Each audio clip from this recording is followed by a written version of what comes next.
Hello, I'm James Cridland, the radio futurologist, and this is Radioland, my radio trends newsletter. This podcast is sponsored by RSS.com. I've been talking about the extra opportunities that new radio platforms offer since a long time ago.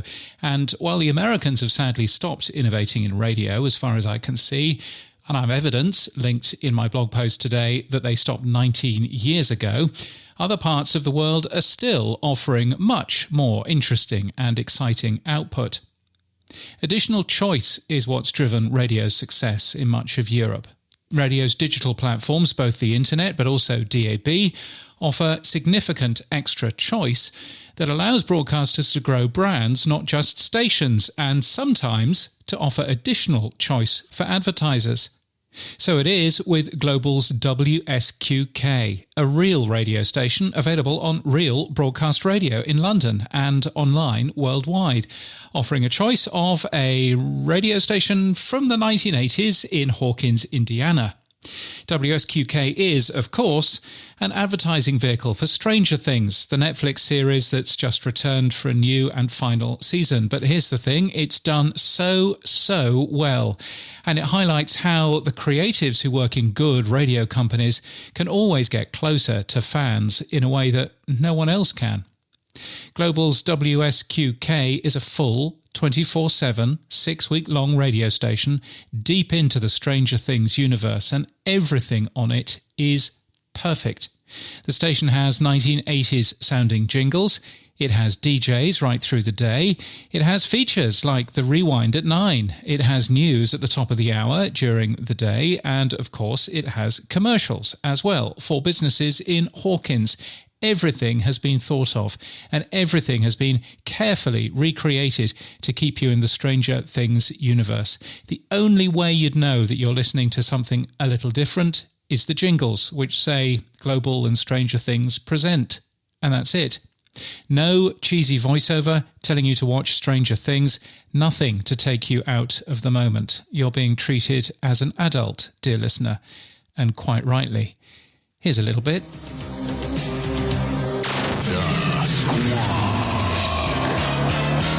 This is WSQK, The Squawk. Raise a little hell, raise a little hell, raise a little hell. What a monster record that was. This is WSQK, The Squawk. And we are turning this town upside down. Down. Down. Down. What was that? We're good, right? Hawkins, can you still hear us? Yeah? Right, okay, yeah. So, Vance Goodman is the name, and I'm keeping you company on WSQK, The Squawk. Someone really needs to sort the power out of this place, huh? Don't touch that dial. Hopefully we'll be back right after this. Global and Stranger Things present WSQK, The Squawk.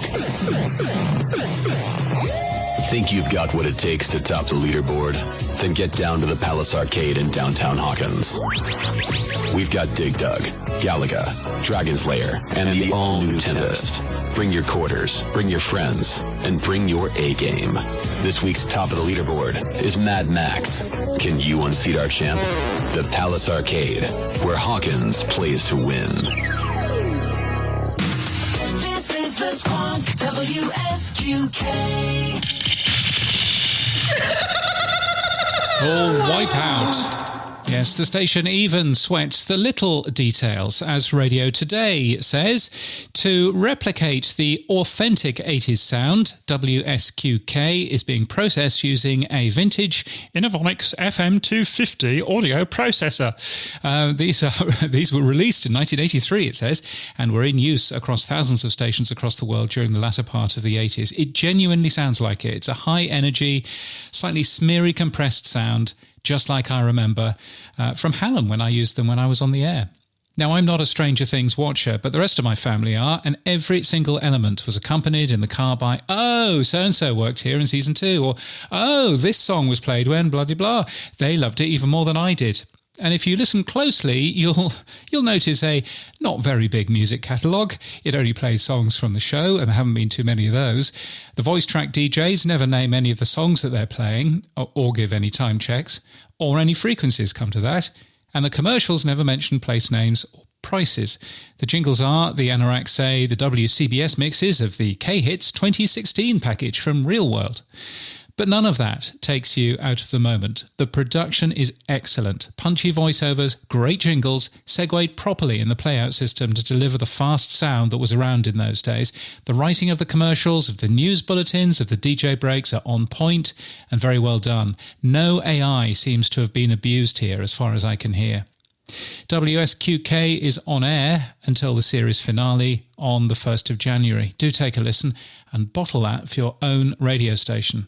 And just to compare, Global's competitor Spotify has, it's produced some playlists. Now, radio in Australia, which has just gone into its 6-week audience sabotage mode that confused me back in 2017 and continues to confuse me now, is reeling from the loss of Lauren Joyce as Chief Audience and Content Officer of ARN. She's been made redundant. ARN's new CEO, Michael Stevenson, is to bring back a Chief Content Officer role, quotes, allowing us to focus more clearly on creating and delivering great content.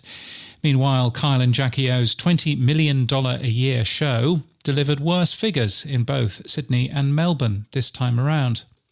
In Brisbane, ARN announced the virtual unknown Craig Lowy Low as KISS breakfast presenter on October the 29th. But only on November the 27th, this Thursday, did they think about advertising for a producer for the show. I still think there's some surprises to come with this one. Not least, Craig Lowy Low is not actually mentioned in the job ad, but then perhaps there are plenty of good reasons why, and I link to one of those today from the blog version of this. Meanwhile, the show Craig Lowy Low will replace, Robin, Kip and Corrie, did its last show on Friday. According to Mr. Brisbane, he notes that 7 out of the 10-person team involved in the Brisbane KISS Breakfast Show has lost their jobs. I'm sorry, what? 10? 10 people for a commercial music breakfast show? 10 people working on that? I mean, that said, it's not going to be easy to replace Robin, who's been on the air for over 35 years in the city. It's probably unavoidable that Craig Lowy Low is going to post smaller audience figures, but we'll have to wait until March the 19th to discover quite how Lowy Lower they are. Also in Brisbane, 4ZZZ is the subject of 3 events at SLQ next week if you want to go. The community station is celebrating its 50th birthday. And I'm in Orlando in mid-January. It should be fun. I'll be taking my silly radio along with me. If there's stuff that I should be listening to, I would really appreciate knowing. james@crid.land is my email address. That would be lovely. Places where I am speaking next include Podfest in Orlando, in Florida. Oh, yes, that's why. Where I will be talking about where we've been and where we're going. A look back at where we've come from, including last year's podcast news and trends to help us understand how podcasting is changing and how we should be changing with it. Plus, a look forward to what to do in 2026. I look forward to writing that, as I do my Radio Days Europe talk, which is in Riga in Latvia in mid-March. The future of audio is people-powered. You should be getting your tickets for both of those. Money off, by the way, Podfest, if you go to podnews.net/extras. And if your email address won't let you in, that's because you don't subscribe. And thank you to the many supporters of the podcast and of the newsletters, including, who shall I mention? Well, I mean, it would help if I had it on the screen at this present moment, which I don't. So let's press some buttons, and now I will be able to actually see. Oh, yes, of course. Media Realm. Yes, Media Realm. They're very good. Also admaster.info and Broadcast Radio, and all of those excellent people. Also Greg Strassel, Sam Phelps, Richard Hilton, Emma Gibbs, Jocelyn Abbey and James Masterton, who are all regular supporters as well. If you would like to support my work in any way, please buy me a coffee. become a member to give regularly, or, just give a one-off coffee or 5. You can do that at buymeacoffee.com/James Cridland. You can follow me on Mastodon and stuff, and you'll find all of that on my website, james.crid.land. We'll find it, as indeed will james.cridland.net, which is the one I'm supposed to read out, and you can learn what I can do and whether I can help you further. And until next time, keep listening.